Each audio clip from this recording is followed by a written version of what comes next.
Symphonia, c'est 80 jeunes qui veulent mettre leur talent au service d'un grand projet, au service d'un grand spectacle.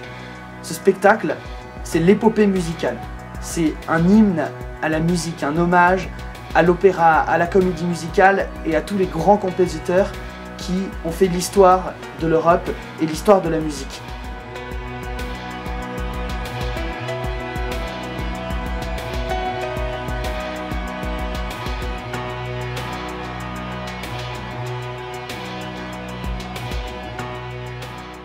C'est quelque chose de fou de voir tous ces jeunes qui sortent d'eux-mêmes et qui prennent des responsabilités, qui s'engagent, qui donnent de leur temps, qui donnent de leur talent et qui développent leur talent. Et tous ensemble dans la troupe, on va vers cet objectif, présenter le plus beau spectacle possible à nos spectateurs en mars prochain.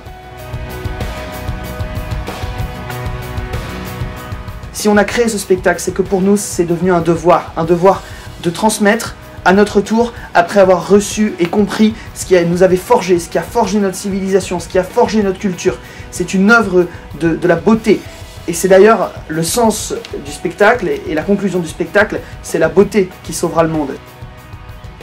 Ces jeunes, pour la plupart, ce sont des étudiants vendéens qui ont décidé de s'engager, de donner de leur temps pour monter ce projet, pour monter ce spectacle.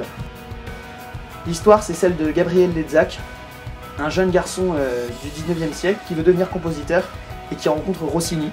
Rossini va le prendre comme disciple et va lui faire rencontrer les immortels. Ce sont les compositeurs qui ont vraiment forgé la musique, qui ont donné tellement de travail et de passion. Et puis on se retrouve ensuite à la fin du XXe siècle. On se retrouve plongé dans un univers de comédie musicale, quelque chose de très coloré, de très fort, de très intense, avec beaucoup de chorégraphie, beaucoup de musique, beaucoup de comédiens. Et là on se pose une question, à quoi sert la musique si on ne le fait pas pour la beauté? C'est vraiment la question du spectacle, c'est est-ce qu'on est capable de rester fidèle à notre héritage et aujourd'hui encore de créer de belles choses à partir du moment où on accepte de savoir d'où l'on vient et comment s'est constituée notre civilisation.